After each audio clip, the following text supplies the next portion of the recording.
긴급복지의 신청 방법에 대해서 안내해 보도록 하겠습니다.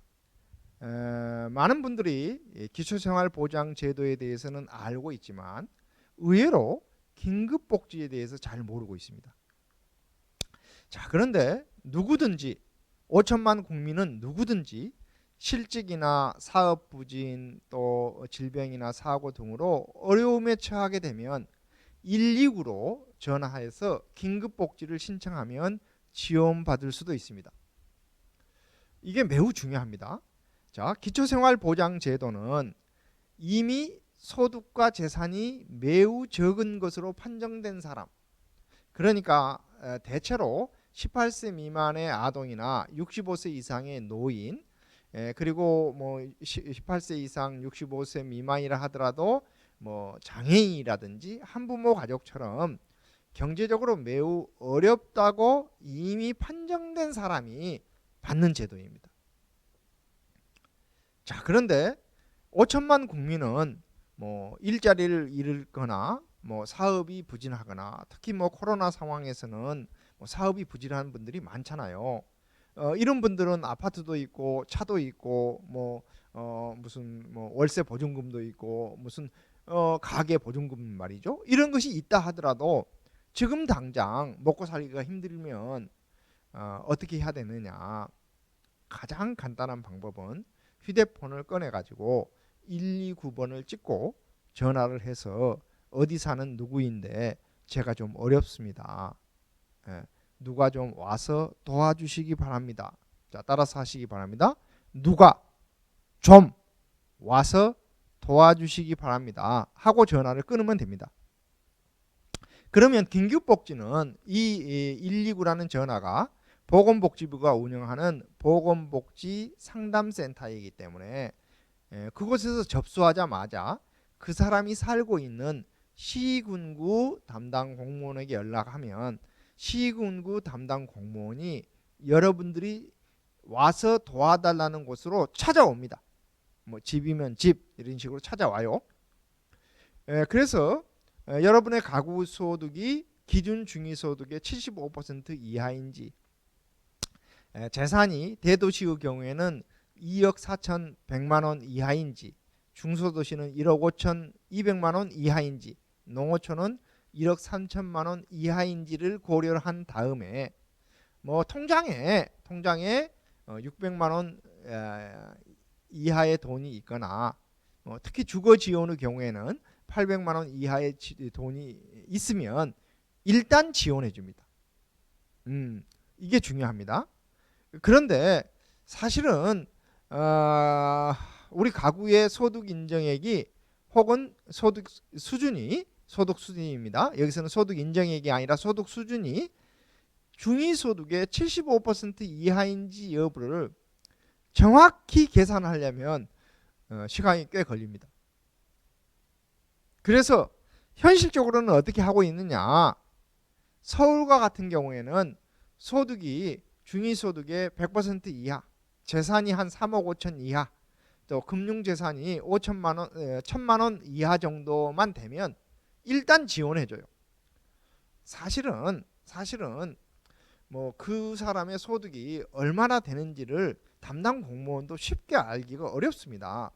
그래서 일반적으로는 129에 전화를 하면 담당 공무원이 찾아와서 사정 이야기를 들어보고 외관상으로 봐서 이 집은 좀 도와줄만 하구만, 사정 얘기를 보니 도와줄만 하구만 라고 생각하면 일단 첫 번째 달에 지원을 해주는 것이 일반적입니다. 그래서 일단 신청하시면 받을 가능성이 높습니다. 이제 와서 보니 뭐 대골 같은 집에서 살고 있다든지 아니면 통장을 검색해 보니까 수천만 원의 돈이 있다든지 하면 일단 그 돈으로 먹고 사시오 이렇게 얘기를 하지만 뭐 아파트 한 채 정도는 있고 그리고 승용차 한 대는 있다 하더라도 지금 당장 직장을 잃어가지고 먹고 살기가 어렵다든지 또 가게가 있지만 지난 몇 달 동안 가게세를 내기도 어려울 정도로 수입이 없다든지 하면 일단 지원을 해준다는 것입니다. 위기 가구는 소득과 재산이 긴급복지 대상자 선정 기준보다 조금 높더라도 지원받을 수 있는 여지가 매우 큽니다. 그냥 기준에 맞으면 공무원이 묻지도 따지도 않고 지원해주고, 기준보다 조금 높으면 뭐 지역사회보장협의체라든지 아니면 뭐 사례 관리를 하는 어떤 위원회라든지 뭐 이런 데에서 기초생활보장과 관련된 논의를 하는 위원회에서 도와줄까요 말까요 라고 하면 대부분의 경우 지금 상황이 어렵기 때문에 일단 지원해 주는 게 좋지 않겠습니까 하는 쪽으로 의사결정이 납니다.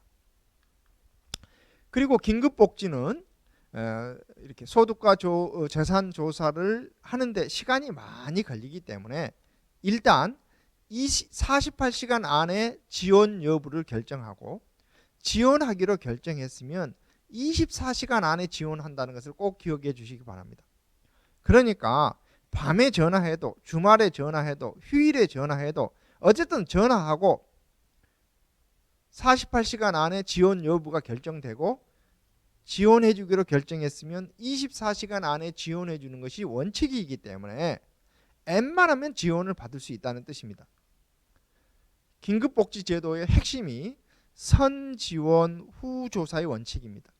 일단 지원해 주고 후에 조사를 해서 만약에 기준에 확실히 높다 그러면 지원해 주는 것을 끊습니다. 지원해 준 것을 이렇게 환수 조치하는 게 아니라 지원해 줬던 것을 일단 그냥 그 자리에서 끊기 때문에 적어도 한 달분은 지원을 받는 거죠. 그런데 지원 받는 것이 생계지원, 의료지원, 주거지원, 교육지원, 해산비나 장제비 지원 등이 있는데요. 생계비는 매달 사용하는 생계비를 지원해 주는 것이고, 의료지원은 주로 병원 입원비를 지원해 주는 것이고, 주거지원은 월세나 이런 걸 지원해 주는 것이고, 교육지원은 학교 교육비를 지원해 주는 거예요. 생계지원은 매달 이루어지고 주거지원도 매달 이루어지지만 의료지원 같은 경우는 무려 300만 원까지 의료비를 지원해 주는 것입니다. 그러면 어떤 입원 환자가 이렇게 뭐 본인 진료를 받으면 꽤 많은 돈이 나오잖아요. 그런데 그 중에 본인 부담금을 300만 원까지 지원해 준다는 뜻입니다. 그러면 요즘 입원 환자의 본인 부담금은 20%이고 암과 같은 환자의 경우에는 5%이기 때문에 만약에 암 환자가 300만 원까지 지원을 받았다라고 하면 6천만 원짜리 진료비를 지원받는 겁니다. 그래서 이 긴급복지라는 것은 생계 지원도 매우 이렇게 유익하지만 병원 입원비가 없는 사람들에게 굉장히 중요하다라는 것을 강조하고 싶습니다. 특히 이제 의료 지원의 경우에 꼭 기억해야 될 것이, 본인이 주변 사람들에게 외상으로 뭐 돈을 빌려서라도 원무과의 돈을 지불한 다음에는 지원해 주지 않습니다. 그런데 우리가 긴급복지는 신청하고 48시간 안에 지원 여부가 결정되고 지원하기로 결정했으면 24시간 안에 지원된다 그랬잖아요.